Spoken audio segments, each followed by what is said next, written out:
ငဲအေးဤစင်ကြီးညံနှင့်ရွာသူကြီးတို့ရွာလုံးကျွတ်ဆေးပြုတ်တောက်ကြရပုံ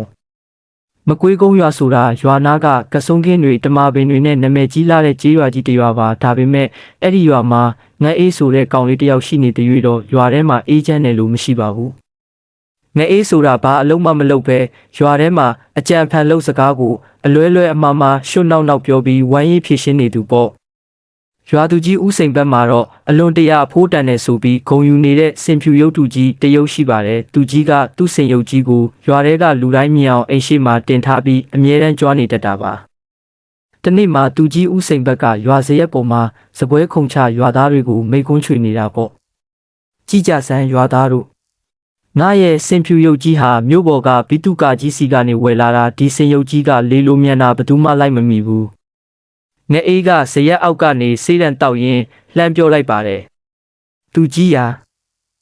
ရဲ့စင်ရုပ်ကြီးကမနေ့ကညကပဲကျုပ်အိမ်ရှိကတမာပင်ပေါ်တက်ပြီးကျုပ်နှက်စင်ဖြစ်ပြီးဆိုပြီးရွာပြင်ကတောအုပ်ဘက်ကိုပြန်ထွက်သွားတာဗျသူကြီးမယုံရင်အိမ်ရှိသွားကြည့်လိုက်အဲ့ဒါစင်တူကြီးကြံခဲ့တာ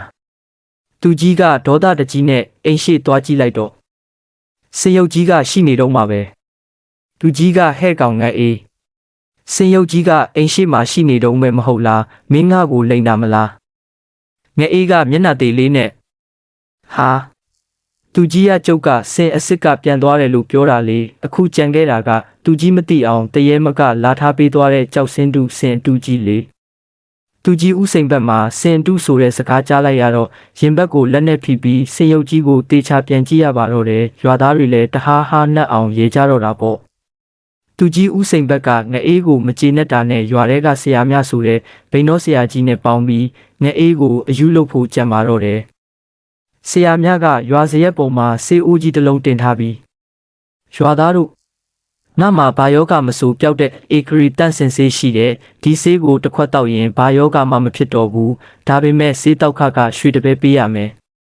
ရွာသားတွေမယုံမရဲဖြစ်နေချိန်မှာငအေးကရှေ့ကိုထွက်လာပါတယ်ဆရာကြီး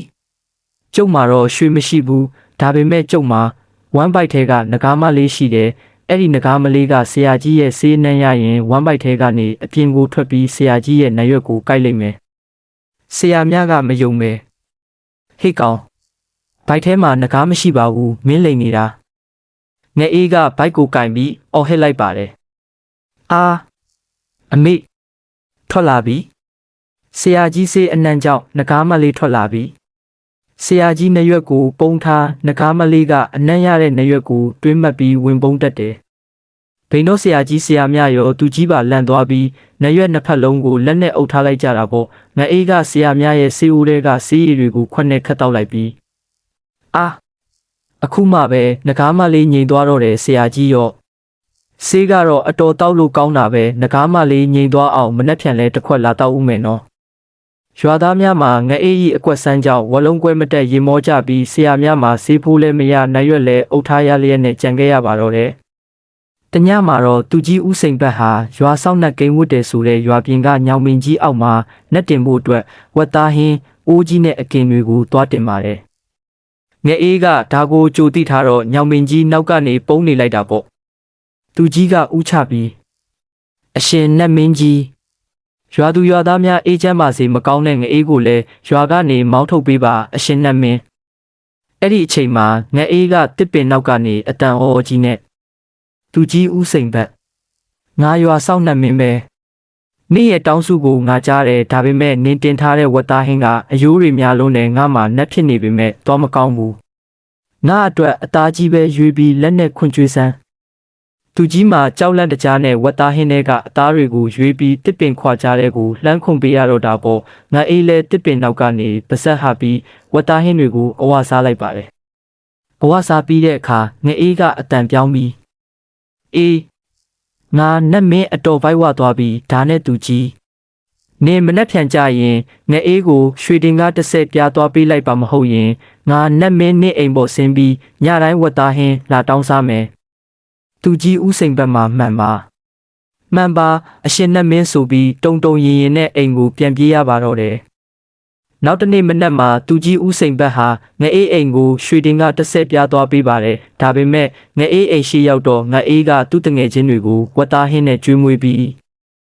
မင်းညကသူကြီးခွန့်ကြွေးတဲ့ဝက်သားဟင်းကတော့အတော်ရတာရှိတာပဲကွာဆိုပြီးပြောနေတာကိုသူကြီးကြားသွားပါတော့တယ်